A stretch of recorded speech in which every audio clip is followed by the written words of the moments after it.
Global Multifaceted, realizing just transitions.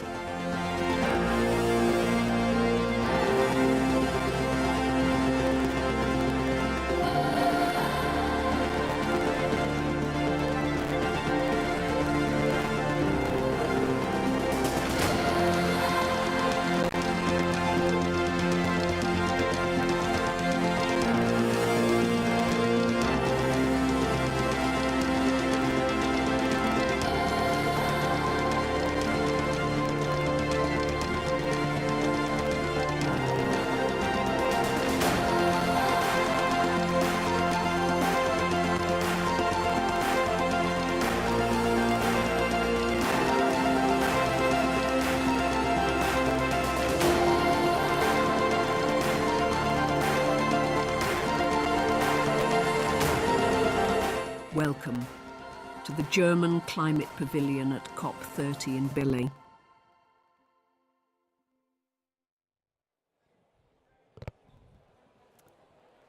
Hello, everyone. Just doing a quick sound check to make sure that people hear.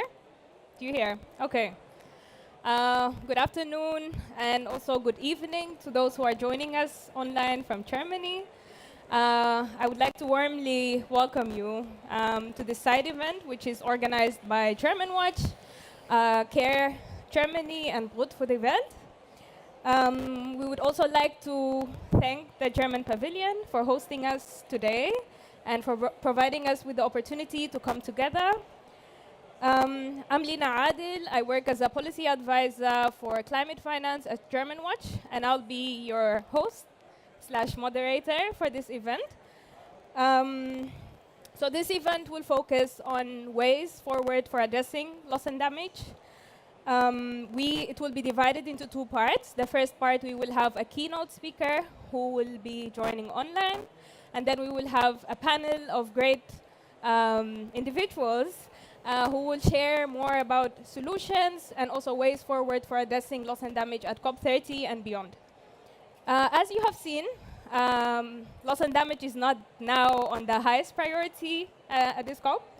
It's not very sparkly as it was in Dubai or in Egypt before.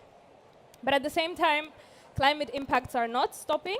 We have seen Hurricane Melissa in Jamaica, which was a Category 5 storm. And attribution science has confirmed that the hurricane has become more intense because of climate-induced climate change. At the same time, just last week, we have had in the Philippines Typhoon Fongguang, which was also very devastating as well. And also, it's not about typhoons and storms, but also droughts are becoming more and more severe, especially in East Africa and Southeast Asia. In what the OECD describes as the most widespread and damaging years in record from 2023 to 2025.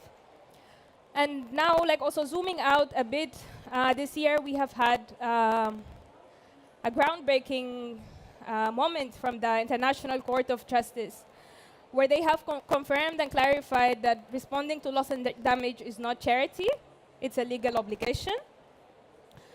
But at the same time, the different instruments responding to loss and damage are suffering. As we're speaking now, the Fund for Responding to Loss and Damage is having its first call for proposals. The first phase is being launched with a volume of 250 million. But at the same time, the needs equate to 250 billion per year. So I think this is just a fraction of what is actually needed. In this space, as we're here, loss and damage also risks falling off the negotiation agenda. We have the Warsaw International Mechanism Review, which is now in its third round, also reflecting a real political deadlock. After the WIM review, we might be in a place where there is no dedicated agenda, negotiation agenda for loss and damage at all, which would be quite catastrophic, I think. So in this session, to wrap up this very long introduction, we would like to have a discussion and also to keep it alive, where we think it's not very much alive in the formal negotiations. So we want to bring together experts and and people who have been long engaged in loss and damage in different themes, such as human mobility, financial protection, and also national response systems, to have a conversation together on what needs to happen here at COP and also beyond. With this, it's my pleasure to introduce our keynote speaker, and unfortunately, she's not here with us today, and I think we're having some technical issues, so she cannot be online, but we have a recording. And to introduce this keynote speaker, her name is Dr. Kira Vinke, who's the head of the Center for Climate and Foreign Policy at the German Council on Foreign Relations. She's a leading expert on climate change, migration, and foreign policy. She has advised the German government on crisis prevention, peace building, and has previously worked at the Potsdam Institute for Climate Impacts and Research. Thank you so much, Dr. Kira, if you're hearing us. And now I give the signal to play the recording.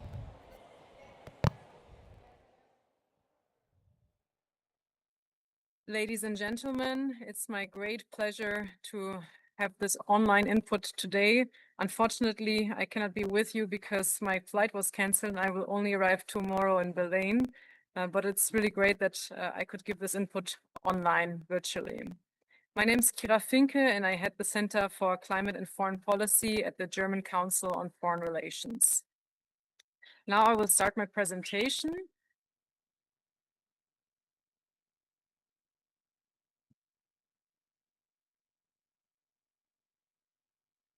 I hope all of you can see it clearly. I will talk today about the rising losses and damaged security that we're currently facing because of the severe consequences of climate change. In my talk, I want to cover three aspects. One is the current situation of losses and damages. It's intertwining with security aspects, and then also the question of overshoot and its implications for future losses and damages. What we are witnessing at the moment is that extreme weather events are becoming more frequent and more intense.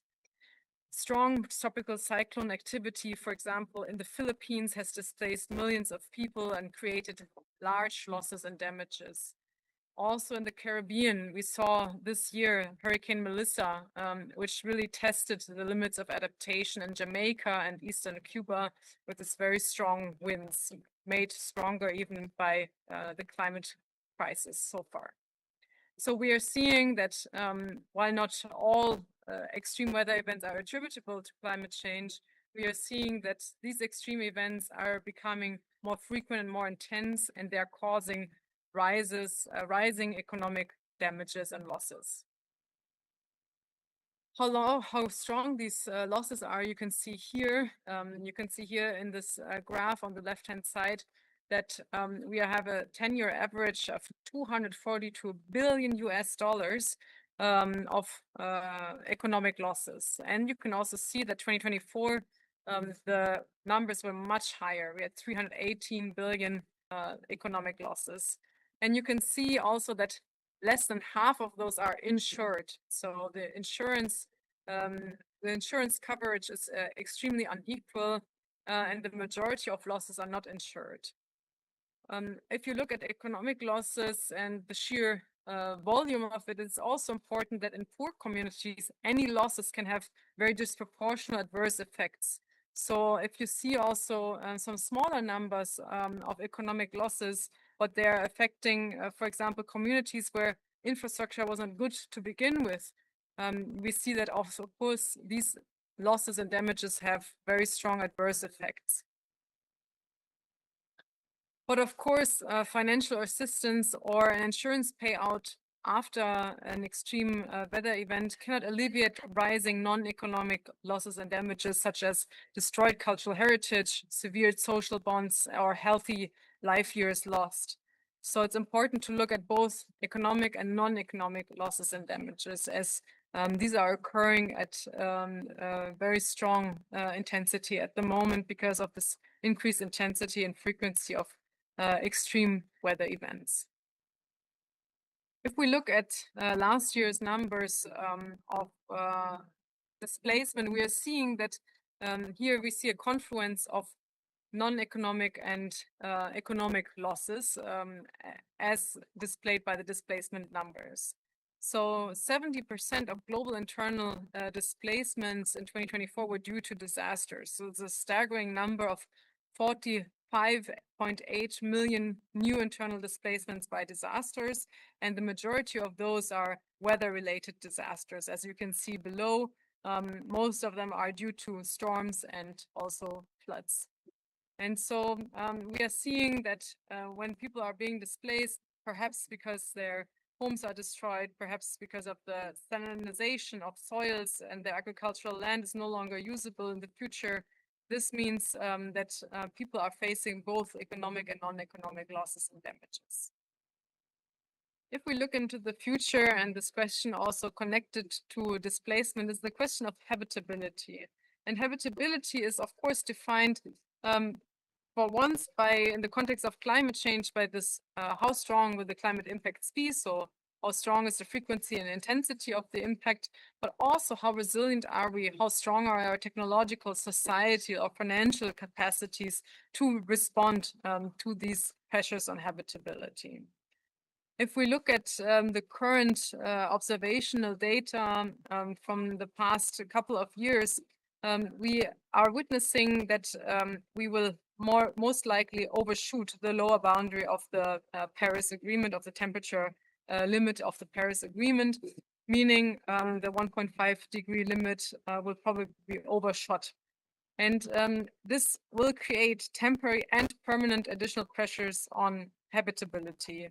And these uncertainties around the future return to lower warming levels, so this sort of bending back down after a potential overshoot, could inhibit investments that strengthen resilience and that could help to adapt to avoid losses and damages.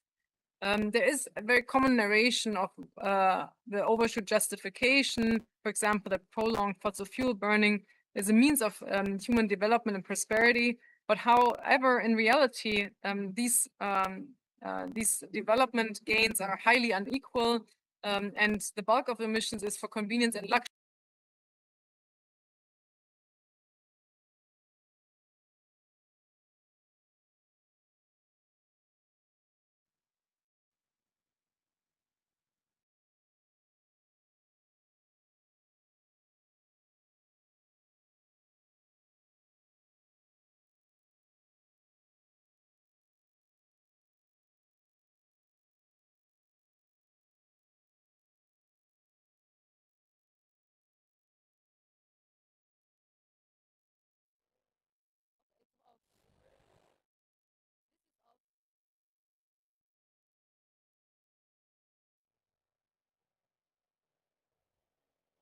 Hello?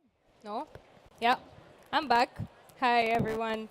And apologies for this. I think it was quite a valuable presentation, but hopefully Dr. Kira can still join us online and make some of the points towards the end.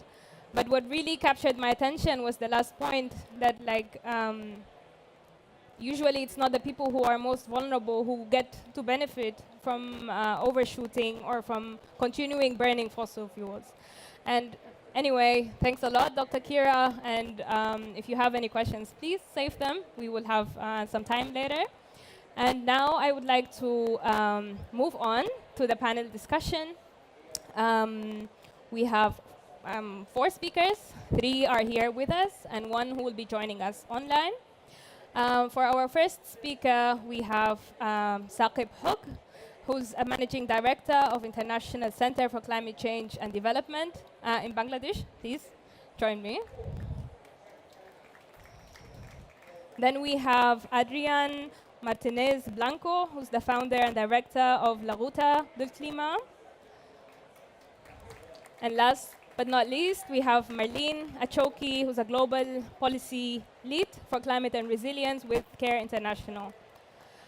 And joining us online as well, hi, Katherine. I see you.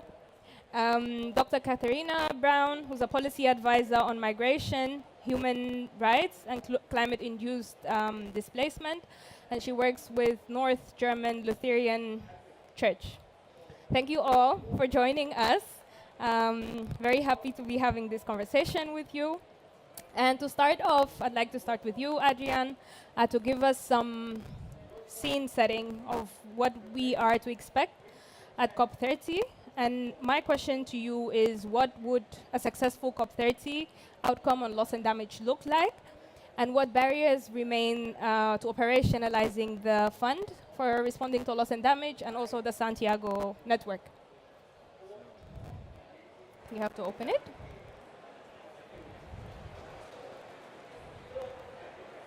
Hi. Hi. Okay. Hi. Good afternoon. Thank you for the space. I think we could narrow down this conversation in a very UNFCCC style, and we could just focus on the BIM and Barbados implementation mechanism and say, oh, yeah, well, it's giving money very soon. Right now, it's actually making an announcement, and you could go and get your 5 to 20 million, and they're spending half the money that they got pledged. But if we look back more into what is the law, and what are we talking about what is loss and damage? Loss and damage is, to me, an economic issue, an illicit issue. It's about an international wrongful act. It's about the negative externalities of carbon-intensive economies. It's about the lack of responsibility for not being responsible for the climate debt that some economies have. And it also has a lot to do with why the UNFCCC is going up 0.5. That is not the bottom goal, it's the legal limit according to the court, to the ICJ and to the Inter-American Court. So if that's real, then we have to think back on what are we seeing here and what we have now. And I think with the advisory opinions, we have a very different landscape. It is not enough to talk about the Barbados implementation mechanism. It is not enough to talk about what the WIM has been for so many years. It is what is the legal obligation of countries as the minimum, as the platform or legal basis for making climate governance decisions. And what climate governance decisions for loss and damage do not meet that threshold. And I think there's many. For example, while we have the loss and damage fund, we know because the Secretary General report said it a long time ago that the money allocated for it, it doesn't even cover a fraction of what is needed yearly, because even though it was given money like 2 years ago, it has not been replenished. It hasn't even been, the pledges that have been given, half of them have not been allocated to the fund. The fund has been developed into this implementation mechanism in a way that is not opening for communities to access directly. And most importantly, it does not conform with its structure, as the courts, the Inter-American courts has also recognized. It's not built to protect human rights, and it's not built to fulfill international law obligations regarding loss and damage. So if we know that, maybe we should go back to where loss and damage discussions began, which usually it's in Article 4.8 of the UNFCCC, of how can we now, knowing what are our legal responsibilities, knowing that after 30 years emissions have not been stabilized, knowing that we have trillions of dollars of loss and damage because our economies have not internalized the negative externalities and have made profit of damaging the climate system, maybe we should then develop what many countries, especially from the Pacific, said in the beginning. We need mechanisms for reparations, for responsibility, obligation-based mechanisms, because now that we have the BIM, we don't know if in 2027 we'll even have, again, a fraction of the funding that is needed. So does that ensure the rule of law? It does not. Does it enable our economies to be structurally transformed in taking account the negative externalities of destroying people and planet? It does not. So now we have the opportunity in this COP to check what the ICJ said, to check what the Inter-American Court of Human Rights said, to check what the African court will say eventually in the consultative opinion, and to make transformational changes in our governance.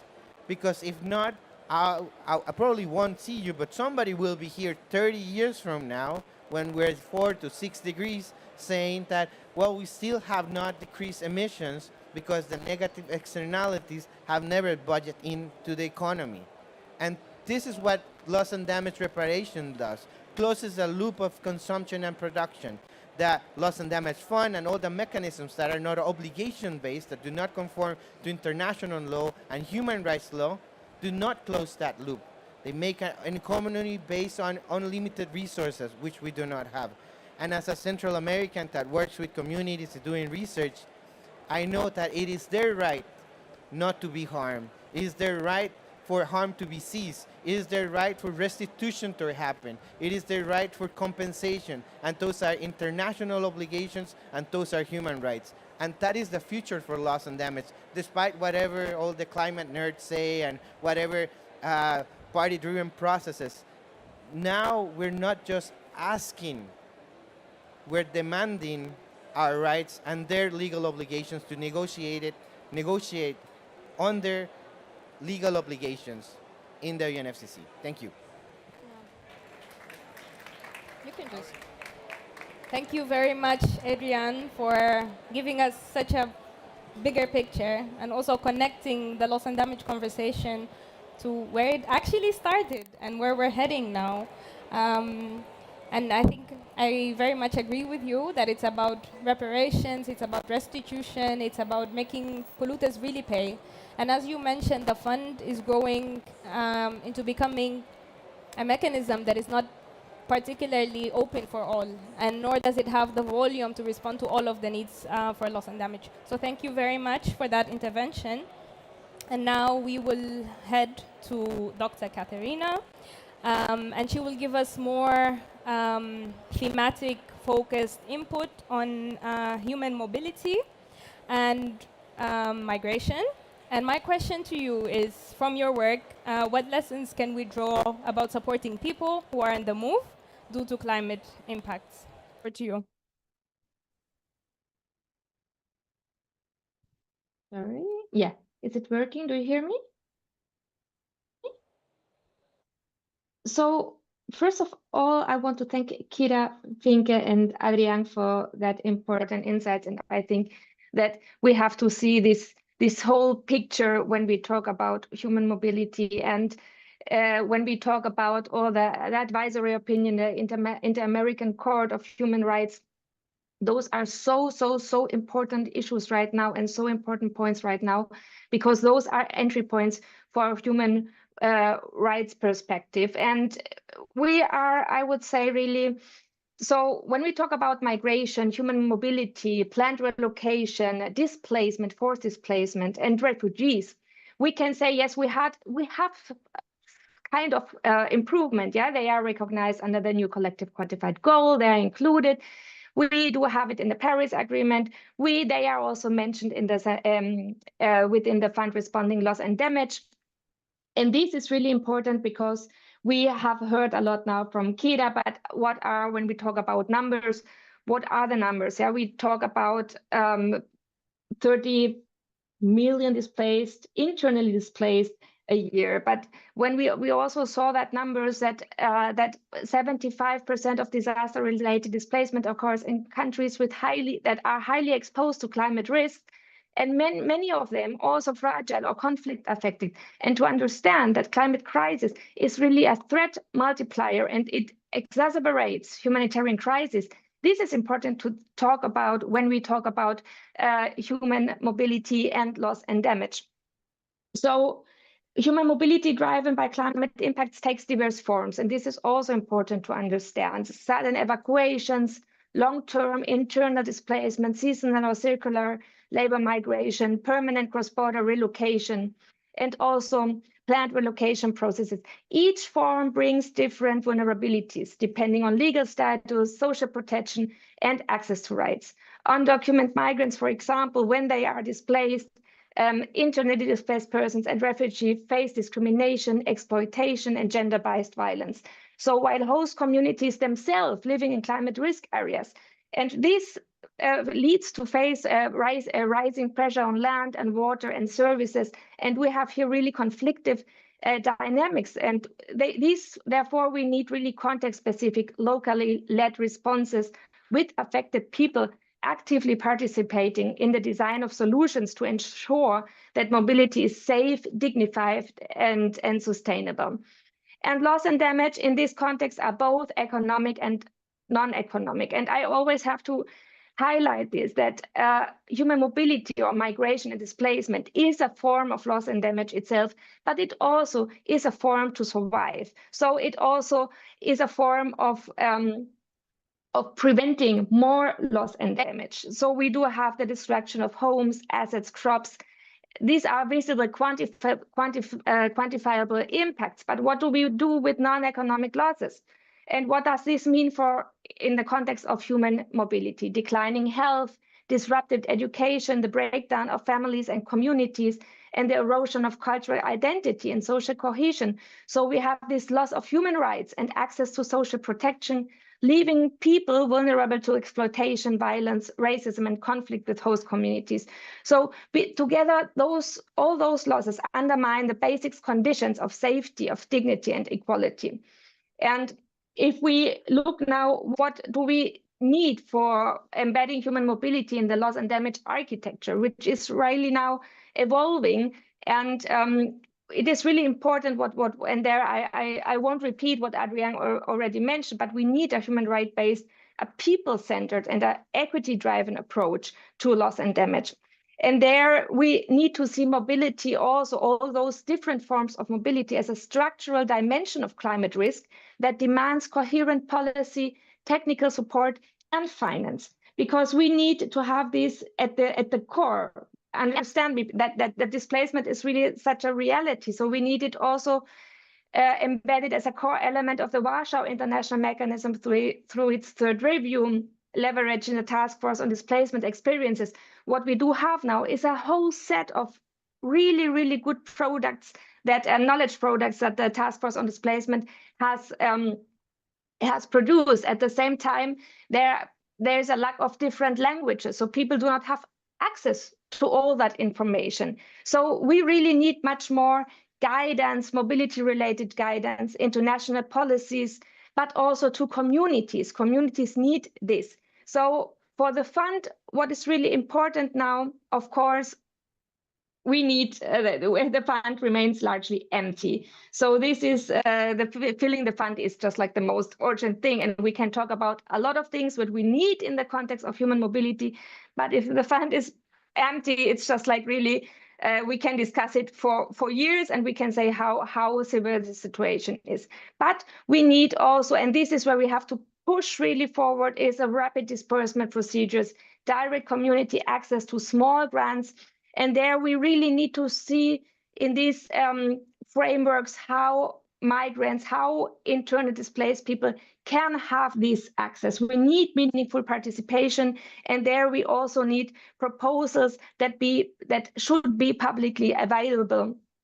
So, and the other thing, and I will finish with that, is that in all that growing architecture, we need coherence and complementarity, because especially when it comes to migrants and to displaced people, what we see is that we have the WIM, XCOM, we have the Santiago network, we have the fund responding loss and damage, and we have funding arrangement, and then we have far more funding arrangement from UNHCR. And what we need is coherence. We need also really data, disaggregated data, to understand what are the specific needs. And also here, the loss and damage gap report with really the inclusion of local knowledge is so important. Loss and damage finance must deliver protection, not promises, and it must reach migrants, displaced people, and refugees and host communities quickly, directly, and transparently, while ensuring meaningful participation in every decision that affects them. Thank you. Thank you. Thank you so much, Katherine. That was quite a comprehensive input. And also thank you for making the point that, especially in human mobility, there are different stages or phases, and different communities can have different needs, from evacuation to planned relocation, and it could be just different for every group that is out there. So thank you very much. And now I would like to turn to Marlene, also to connect all of this conversation to all of the finance solutions that are out there. So my question to you is, how can financial and social protection systems be made truly inclusive and context specific so that they actually protect the most vulnerable groups?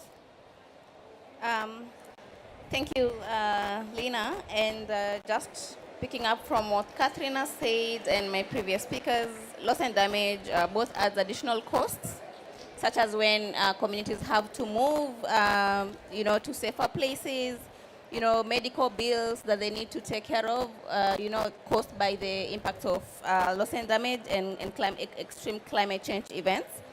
And also, it reduces available income because loss of livelihoods, loss of farm produce, loss of health problems because of the people working in, in the different sectors, which makes labor impossible. In many cases of affected communities, most of the time during this situation, they are left to take care of themselves. We do not have solutions already on ground to help communities build back better to, to their former lives. And this is why we talk about aspects around social protection, for example. And of course, before even we get to that, I think the issue of the ICJ on reparations is very key for us to keep, reiterating around. It's important for communities to be reparated when these issues come up, and this should be able to be available on time when these events occur, and do not take a lot of time for them to be able to be supported or, evacuated, or help them to build back to their lives. And we have seen some of these challenges in most of the communities where we've worked as CARE and our partners, where it takes about 3 years, 4 years after a hurricane, extreme flood events in Malawi, Bangladesh, and other many countries. And communities really, even when we go to support this, they say, I wish you came in when it was a week after the event and not maybe 2, 3 years when the occurrence has already taken place. So the aim must be to cover the urgent needs and prevent people from slipping into downward debt spiral, which is hard to escape over time. And so one way is adaptive social protection, which scales up or expands existing social protection. What's very important, even when developing these programs, it's very important to ensure locally led approaches are taken into consideration, and ensure that the women, the girls' needs are also taken into consideration when developing such kind of programs, to ensure that they are not left behind, but also their needs are well captured when developing such kind of programs. The social protection helps to create a buffer, mostly, of course, during the general protection or relocation after some of these events. Another example that I would like also to share in terms of social protection is the insurance, basically. But this should be able to cover maybe the middle income communities, but also the business people, to help them protect themselves from the impacts of climate change. And for the vulnerable communities, this is where we encourage social protections, because they cannot be able to cover their own premiums. And some of these conversations are actually going on in different countries in terms of disaster risk financing, on how do we involve the different key stakeholders, the civil society especially, who are always close to the communities, and try and develop, community-led solutions that would help our vulnerable communities, build back after extreme events of loss and damage. And some of this work, we are doing them in six African countries and to the Caribbean, whereby some of these multi-actor partnership programs are taking place. And there are a lot of innovative discussions on how communities can be able to build back in terms of the different contexts or problems or crises that they face that, puts them in a situation whereby they have lost their lives, they have lost their livelihood, they have lost their resources, they have lost their culture, the non-economic and all the economic losses that our first speaker was talking about. And so these are some of the innovations that the communities and people around the stakeholders are talking about, that we intend to, scale this and implement some of these solutions to ensure that the loss and damage locally led solutions are actually speaking to the real needs, and also the resources are able to be provided real time to help communities be able to adjust and build their resilience to the impacts of climate change. Thank you. Thanks a lot, Marlene. I think quite I think a balanced input where you showed us that it's not one solution that is a silver bullet. I think in many places we hear that social protection is the way to go, or insurance is the way to go, or this way is the way to go. But I think to each solution is its context and its group where it can work. And for others, it might not work. So thank you so much for making that distinction and for the input.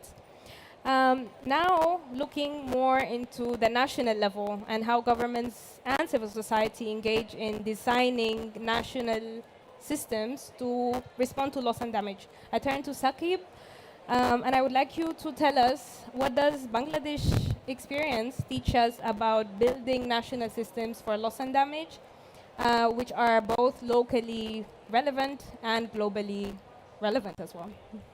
Thank you, Lina, and thank you to the panelists and the speakers in the keynote before me for setting a very elaborate but eloquent the scene on the theme that we're talking about here today. And one of the things that I would like us to sort of zoom down in on this, as you mentioned, is looking at the national level, but then going deeper into the local level. Because what you're really going to be seeing in terms of addressing the impacts of loss and damage is going to be felt at the local level. It's going to accumulate at the national, it's going to accumulate at the regional, but it's actually going to be impacts that are felt by individuals, households, community members, local councillors, district officials. These are where these impacts are going to have to be dealt with. The addressing needs to be down to that level. And right now, as we've heard from quite a lot of what's happening at this macro level in the global scale, it doesn't get there. It barely makes it to the national level, if at best.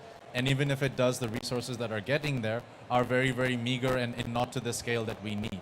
So in response to that, what we were very fortunate to do, so I'm from Bangladesh, where we work as a think tank with a number of CSO organizations as well as with the government, where the issue of loss and damage right after the Warsaw International Mechanism was set up was seen as something that needs to be addressing immediately.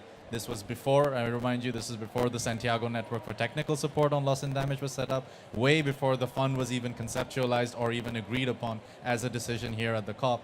But it was just a review of the WIM mechanism. What would it do in terms of understanding the impacts of loss and damage? As a framework, as a policy, understanding the research, seeing where the impacts are likely to happen. Even though civil society has been telling you for decades, these are impacts that we're facing right now. There's no other research needed at this point because the impacts are being lived. We're looking at impacts, as we saw in this slides just before, about the cyclones, the devastation, the evacuation of communities, the devastation of livelihoods. Those have been happening for decades. So when the review, when the Warsaw International Mechanism was set up as a sort of research and scoping and policy arm, one of the things that we took back as a national effort was to see what happens from these different policies and strategies. How do you get something tangible?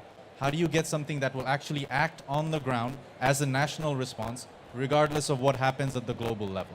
You can wait for all the different policies and plans that they come through. We have wonderful NAPs and NDCs. No doubt, I'm sure at some point, we'll also have something of a national profiling on loss and damage that will become a mandate that will be given to local countries, LDCs and SIDS, to have their own plans and things set up before you can get funding support from the FRLD.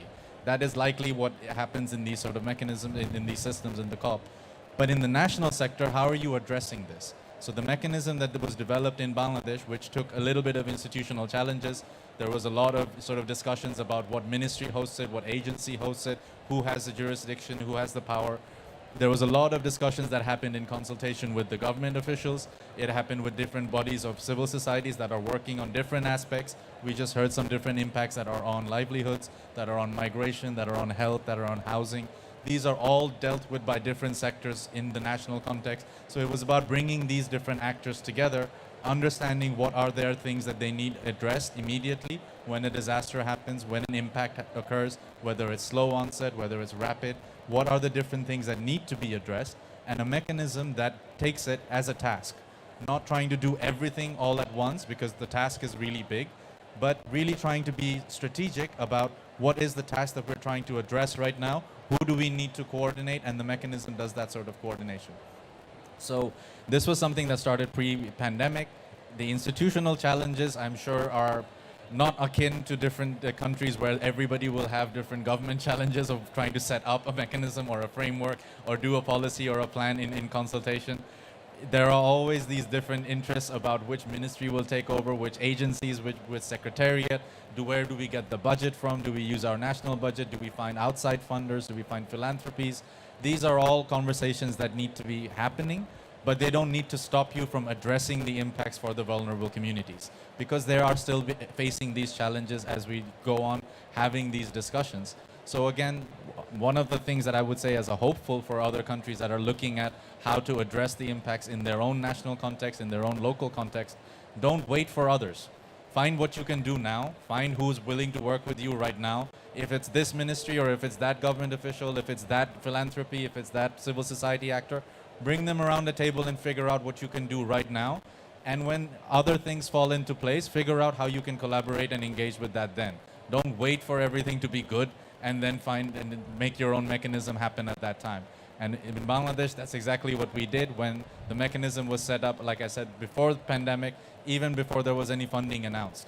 Funding was taboo, not to be talked about in these corridors, but we knew that this is something that needs to be addressed, and this is something as a country that we are facing the impacts, and our communities need a way for us to be able to address them. Don't wait for other issues and initiatives to come forward. Do what you can where you can do it. That would be my message. Yeah, thanks a lot, Saqib. And also, thank you for stopping at such a positive note, because sometimes it feels that we're so helpless, but I think your message is clear that impacts are not stopping, so something needs to happen. And I remember when the Loss and Damage Fund was being set up, there was a nice analogy that was being used, is that we don't need to build a perfect plane, but we need to have a bicycle that just starts going. And I think now it's evident that the fund is here, not perfect, yes, but it's here. So I think, yeah, small steps get us to where we want. Before we go into questions and maybe also comments or remarks from your side, we have Dr. Kira, who joined us back online. I think we stopped at a point in your presentation where you were speaking about the luxury goods. So if you would like to make a short input before we go into questions from the audience, please come in now. Me well? Yes, we hear you. Great. I would like to just wrap up as it was interrupted, what I was trying to bring across at the end. So one issue is that we are justifying additional fossil fuel burning with the prospect of development and with the prospect of higher resilience. Whereas in fact, a lot of the additional emissions that we are releasing are accounted towards luxury goods, towards convenience, etc. And then I wanted to make a last remark, which I think is also very pertinent to the discussion as we've had it, as I've been following you in the last minutes here, which is that losses and damages need to be addressed, need to be prevented, and when they occur, they need to be accounted for in terms of financial support. Because if we do not do that, then we have a situation in which we are confronted with possibly more resource conflicts, with possibly more conflict constellations that are worsened by climate impacts and that are worsened by the losses and damages which are not accounted for.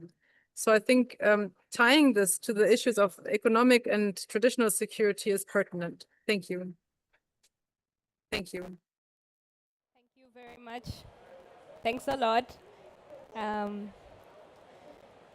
I think there was so much interest in the audience earlier when you were presented, like when we were recording, we were showing the recording. So if you can stay also with us for 15 more minutes, if more questions come to you, that would be great.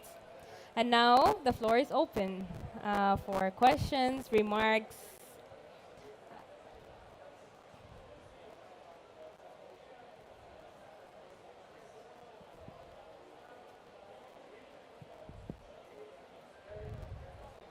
Hi. Hello. Hi. Okay. Yes. Hi.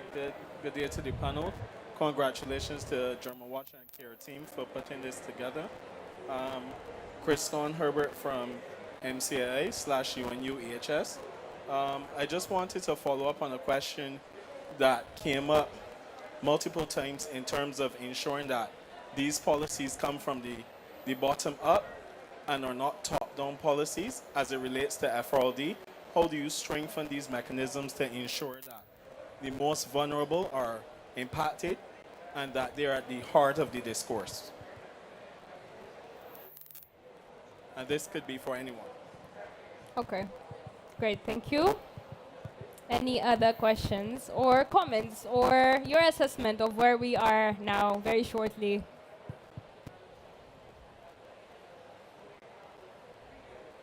Hi, everybody. My name is Patrick Toussaint from the African Futures Lab. A little bit in the direction of what Adrián has said around the advisory opinion from the International Court of Justice. So we now have the world's top court spelling out what states should be doing to prevent climate harm. Do you see this narrative changing at all here in the negotiations? Do you expect that countries will listen? Thank you. Thanks a lot. We have an opportunity for one more intervention, please. Thank you very much. This is Azmat Shahi, Start Network Pakistan.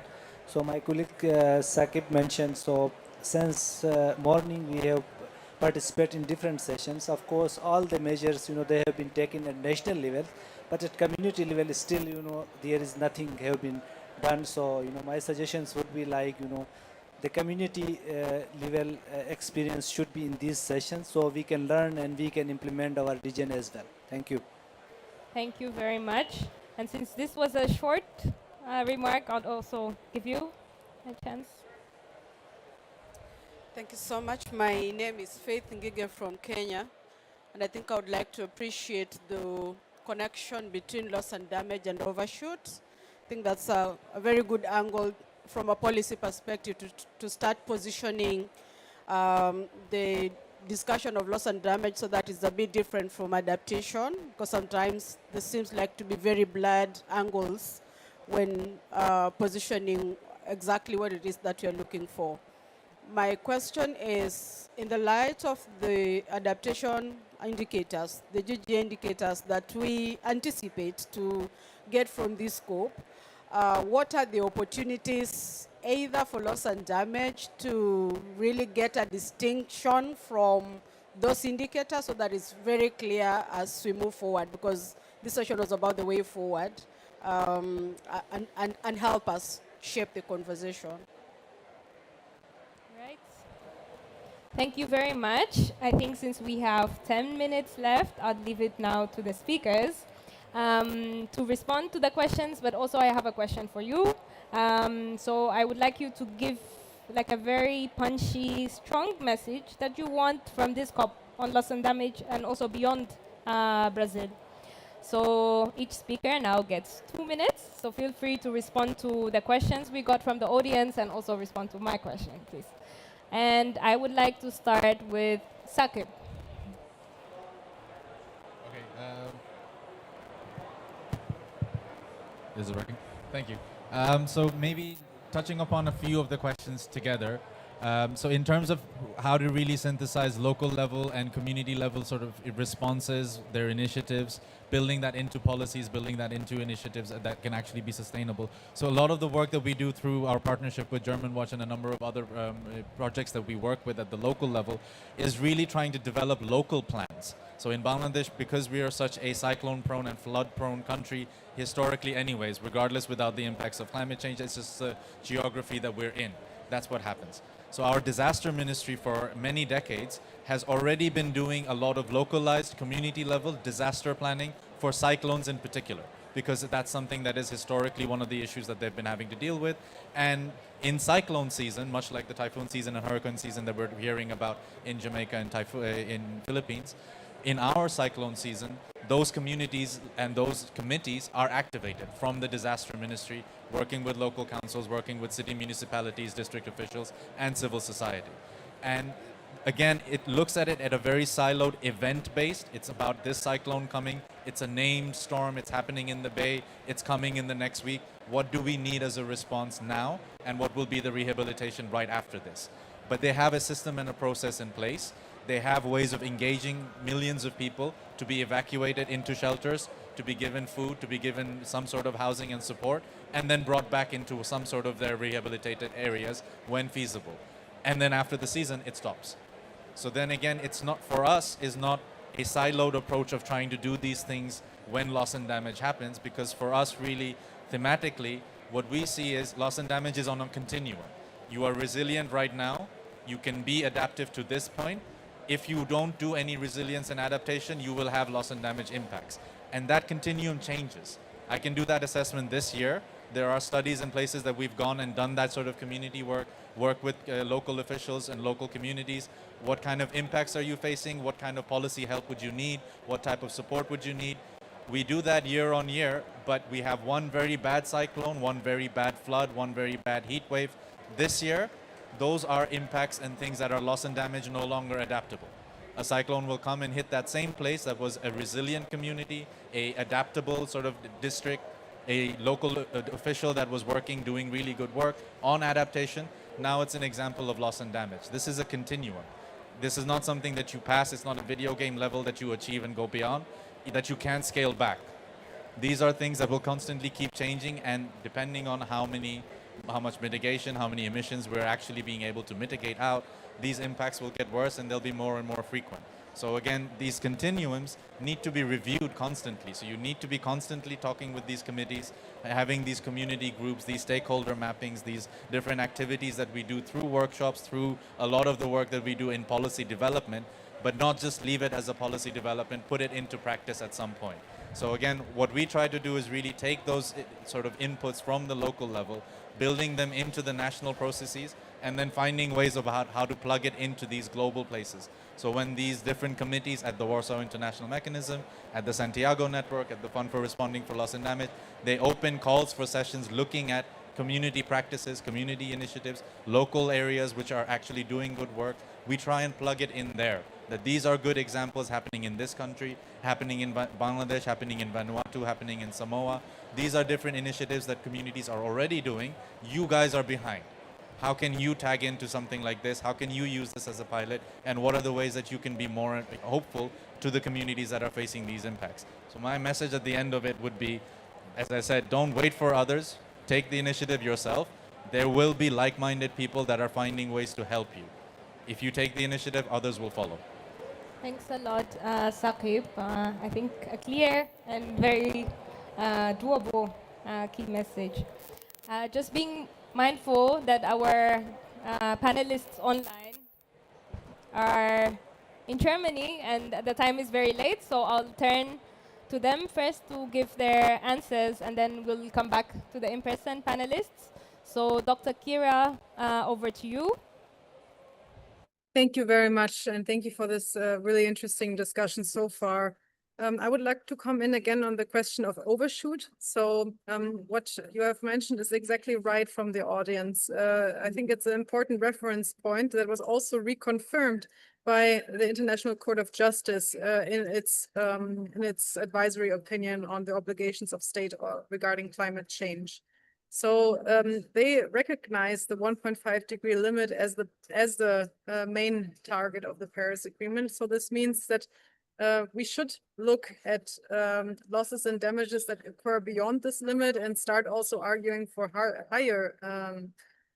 higher input on excess emissions to make up for excess emissions that go beyond this limit, and therefore also higher payments that go towards the loss and damage fund, especially once this target is transgressed. And maybe leading over to Katherine, we should also connect this to the question of migration as adaptation. Thank you.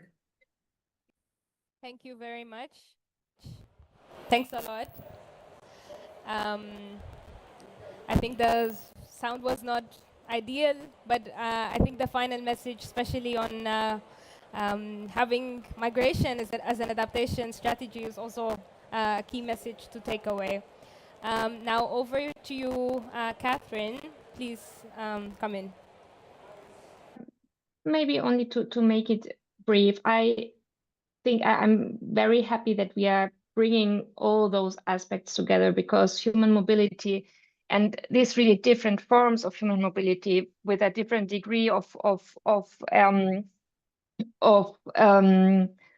compulsion and of force is so important when we talk about loss and damage. And I will also say it's a question of reparation. We have now a crucial moment, and if we have the Inter-American Court of Human Rights, and that which is much more, which includes much more human mobility and displacement and the state's obligations. And I think that now with both decisions, also the advisory opinion and this from the Inter-American Court of Human Rights, we do have a starting point also to say to say we have states have the obligation to protect migrants, but also to ensure that people can stay in dignity. And so I know that when I talk about human mobility, it's really technical, because we talk about how can we ensure that different people in different stages of human mobility can be protected from more loss and damage, and how they can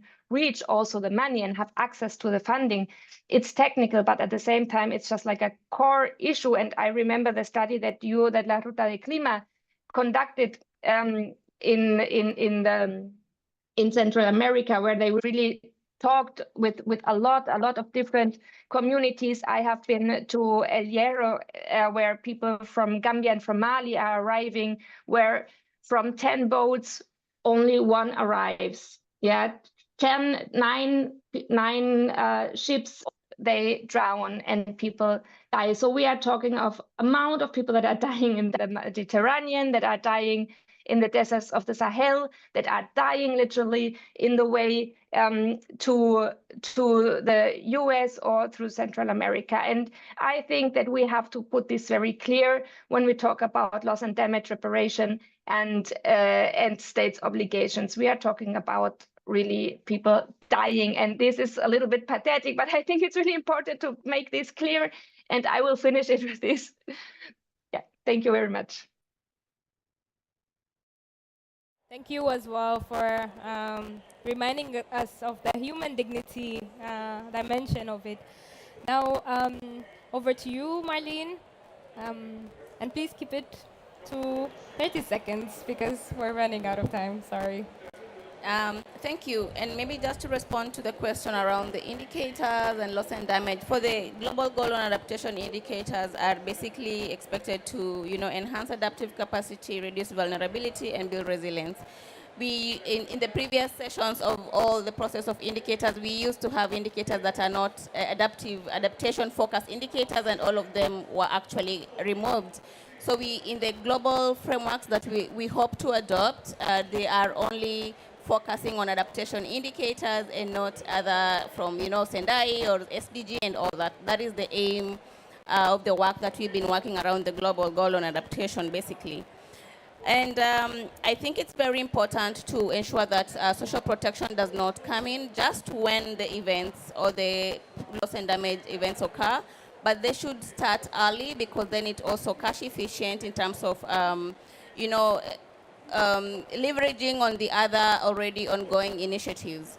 It's very important to ensure that these initiatives support, you know, women and girls, ensure that the approaches are locally led, you know, enhancing, building their capacity around the aspects of loss and damage, and ensuring the decision-making process, they are also part of that. And I think, finally, the loss and damage fund resources should be able to easily flow to the local level, easily accessible, and of course, it needs to be in form of grants and not loans. Thank you. Thank you very much, Marlene. And now, last but not least, Adrián, please. It's okay? Yeah. So there's this testimony about a colleague from Honduras. And he said when the flood came, his house got destroyed. So he went with his wife to a shelter. And then everybody went back to their houses, but he had no house. And then he felt bad. So he went and built a little refuge with some branches. And then he promised himself that he will build a stronger house. And he did. So what does that tell us?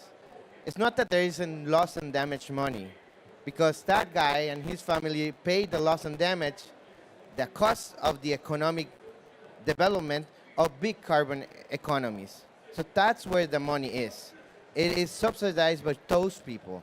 So it's not there isn't money. It's that people here, the negotiators, want to make profit about everything. And that's why the TFFF that the president is issuing now has $5-6 billion. Instead, the loss and damage has less than what it was placed, $780 million. So it's not that there is no money. It's that the poor pay for loss and damage and the wealthy make profit of about everything else. Thank you. Yeah, thank you very much. And also for a very important point that people's suffering is not really a business case.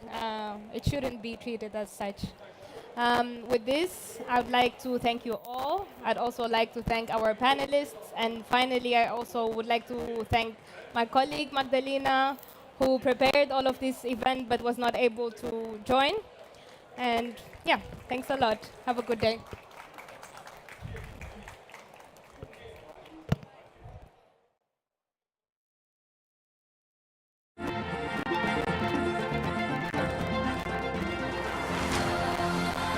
Global Muchidão, realizing just transitions.